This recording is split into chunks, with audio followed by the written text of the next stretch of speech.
কী পরিমাণ মানুষ সমাগম হবে সেটার জন্য ওই দিন পর্যন্ত অপেক্ষা করতে হবে দেখার জন্য। দলের প্রস্তুতি কেমন দাদা? মানে প্রস্তুতিটা এটা দলের প্রস্তুতির ব্যাপার না, মানুষ প্রস্তুত, তারা অপেক্ষায় আছে, তারা যাবে।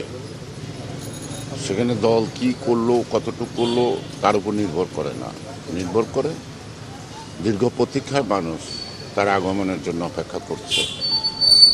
উনি যে 18 বছর পর আসছেন, এতে দল আরো বেশি চাঙ্গা হবে এমনটাই অনেকে বলছেন। আপনার কাছে দাদা কি মনে হয় উনি আসার পরে দলের গতিশীলতা এবং রাজনীতির একটা নতুন ধারা আসবে, এরকম পরিবর্তন?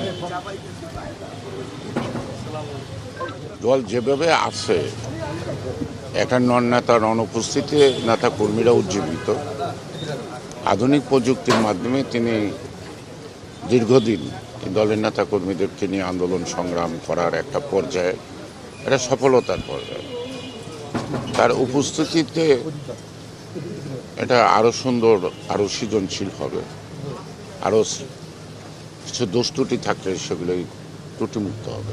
ভারতীয় দূতাবাস তার নিজেদের ভিসা কার্যক্রম সম্পূর্ণ বন্ধ করে রেখেছে, যে নিরাপত্তা হুমকিতে। বিষয়টা আসলে বিএনপি কীভাবে দেখছে? এটা বিএনপির দেখার ব্যাপার না, সারা পৃথিবী এবং সাধারণ মানুষ দেখার ব্যাপার, বিএনপি সরকারের নাই।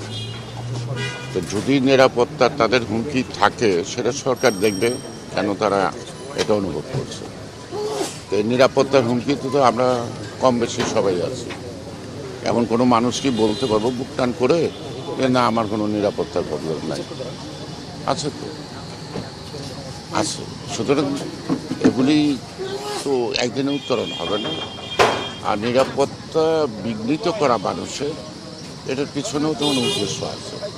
সেই উদ্দেশ্যটা একটাই, এই যে মানুষ যে অপেক্ষা আছে 12ই ফেব্রুয়ারি নির্বাচনে ভোট দিবে, সেই ভোটটাকে নস্যাৎ বা বানচাল করার জন্যে একটা চক্র কাজ করছে। সেটা যদিও দৃশ্যমান না, তবে পর্যায়ক্রমে এগুলি দৃশ্যমান হবে।